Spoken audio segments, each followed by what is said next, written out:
Guys, welcome back to my channel. ಬಿಸಿ ಬಿಸಿ millet dosa ಹೇಗೆ ಮಾಡೋದು ಅಂತ ಅಂದ್ಬಿಟ್ಟು ನಾನು ನಿಮ್ಮ ಜೊತೆ ಈ ವಿಡಿಯೋ ಶೇರ್ ಮಾಡ್ಕೊತೀನಿ. ಬನ್ನಿ ಲೆಟ್ಸ್ ಗೆಟ್ ಸ್ಟಾರ್ಟೆಡ್. ಸೊ ಇಲ್ಲಿ ದೋಸೆಗೆ ನಾನು ಗ್ಲಾಸಲ್ಲಿ 1 ಗ್ಲಾಸ್ ಆಗೋಷ್ಟು ಬಾರ್ಲಿ ತಗೊಂಡಿದ್ದೀನಿ. ಇದು ಬಂದು ತರಿ, ಬಾರ್ಲಿ ತರಿ 1 ಗ್ಲಾಸ್ ಇದು. ಇವಾಗ ಇದಕ್ಕೆ ನಾನು ಗೋಧಿ ಹಾಕೊಳ್ತೀನಿ. ಗೋಧಿ ತರಿ ಅರ್ಧ ಗ್ಲಾಸ್ ಹಾಕೊಂಡಿದ್ದೀನಿ. ಅದೇ ಗ್ಲಾಸಲ್ಲಿ 1/4 ಲೋಟ ಮೈಸೂರು ಬೇಳೆ ಹಾಕೊಳ್ತಾ ಇದ್ದೀನಿ. ಇವಾಗ ಇದನ್ನೆಲ್ಲ ನೀಟಾಗಿ ವಾಶ್ ಮಾಡಿಬಿಟ್ಟು ಓವರ್ ನೈಟ್ ಸೋಕ್ ಮಾಡಿ ಇಟ್ಕೊಬಿಡೋಣ. ಇವಾಗ ಇದನ್ನ ನೀಟಾಗಿ ವಾಶ್ ಮಾಡಾಯಿತು. ಇವಾಗ ಇದಕ್ಕೆ ನೀರು ಹಾಕಿ ರಾತ್ರಿ ಓವರ್ ನೈಟ್ ಸೋಕ್ ಮಾಡಿಬಿಡೋಣ. ಸೊ ಬೆಳಿಗ್ಗೆ ಅಷ್ಟರಲ್ಲಿ ಚೆನ್ನಾಗಿ ನೆಂದಿರುತ್ತೆ.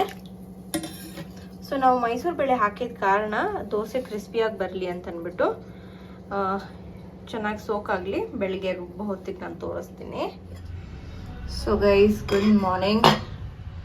ಇದು ಓವರ್ ನೈಟ್ ಸೋಕ್ ಆಗಿದೆ, ನೋಡ್ಬೋದು ಎಷ್ಟು ಚೆನ್ನಾಗಿ ನೆಂದಿದೆ ಅಂತ. ಇವಾಗ ಇದನ್ನೆಲ್ಲ ಡ್ರೈನ್ ಮಾಡಿಕೊಂಡು ಒಂದು ಮಿಕ್ಸಿ ಜಾರಿಗೆ ಸೇರಿಸ್ಕೊಳ್ಳೋಣ. ನಾನಿದು ಕ್ಲೀನ್ ನೀರೇ ಹಾಕಿರೋದು. ಸೊ ಇದೇ ನೀರು ನೀವು ರುಬ್ಬಕ್ಕೆ ಸಹ ಯೂಸ್ ಮಾಡ್ಕೋಬೋದು. ಎಷ್ಟು ಬೇಕೋ ಅಷ್ಟು ನೀರು ಹಾಕ್ಕೊಂಡು ದೋಸೆ ಹಿಟ್ಟಿನ ಅದಕ್ಕೆ ರುಬ್ಕೊಳ್ಳೋಣ. ಇವಾಗ ಇದು ಆಗಿದೆ, ನೋಡ್ಬೋದು ದೋಸೆ ಹಿಟ್ಟಿನ ಅದಕ್ಕೆ ಎಷ್ಟು ಚೆನ್ನಾಗಿ ನಾವು ರುಬ್ಕೊಂಡಿದ್ದೀವಿ ಅಂತ. ಇವಾಗ ಇದನ್ನ ಒಂದು ಬೌಲಿಗೆ ಟ್ರಾನ್ಸ್ಫರ್ ಮಾಡ್ಕೊಳ್ಳೋಣ.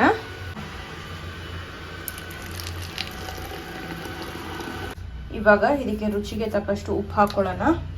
ನೀಟಾಗಿ ಮಿಕ್ಸ್ ಮಾಡ್ಕೊಳ್ಳೋಣ.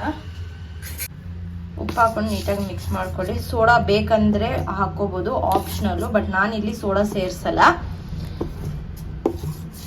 ಫರ್ಮೆಂಟೇಷನ್ ಹಾಕಬೇಕು ಅಂತ ಏನು ಬೇಕಾಗಿಲ್ಲ, ಇದು ಹಾಗೆ ಸಹ ಮಾಡ್ಕೋಬೋದು. ಆಗಿದೆ ಇದು. ಇವಾಗ ಇದನ್ನ ಒಂದು 10 ಮಿನಿಟ್ಸ್ ಲಿಡ್ ಕ್ಲೋಸ್ ಮಾಡಿ ಇಟ್ಬಿಟ್ಟು ಆಮೇಲೆ ಬಿಸಿ ಬಿಸಿ ದೋಸೆ ಮಾಡ್ಕೊಳ್ಳೋಣ. ಇಲ್ಲೊಂದು 10 ನಿಮಿಷ ಆಗಿದೆ, ಹೆಂಚು ಕಾದಿದೆ ಆ್ಯಂಡ್ ಎಲ್ಲ ರೆಡಿ ಮಾಡ್ಕೊಂಡಿದ್ದೀನಿ. ಇವಾಗ ಒಂದೊಂದೇ ದೋಸೆ ಹೊಯ್ಕೊಳ್ಳೋಣ.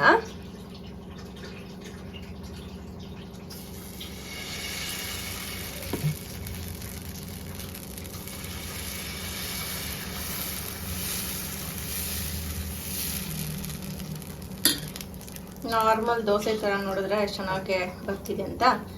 ಚೂರು ಎಣ್ಣೆ ಹಾಕ್ಕೊಂಡು ರೋಸ್ಟ್ ಆಗಲಿ. ಇದು ದೋಸೆ ಎಷ್ಟು ಚೆನ್ನಾಗಿ ಸೈಡಲ್ಲಿ ಬಿಟ್ಕೊಂಡ್ಬಿಟ್ಟಿದೆ ನೋಡಿ. ಇವಾಗ ತಿರುಗಿಸ್ಕೊಂಡು ಇನ್ನೊಂದು ಸೈಡು ತಿರುಗಿಸ್ಕೊಳ್ಳೋಣ.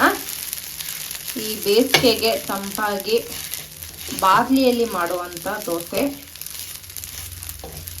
ಈ ಸೈಡು ರೋಸ್ಟ್ ಮಾಡ್ಕೊಂಡ್ಮೇಲೆ ದಟ್ ಇಸ್ ಇಟ್.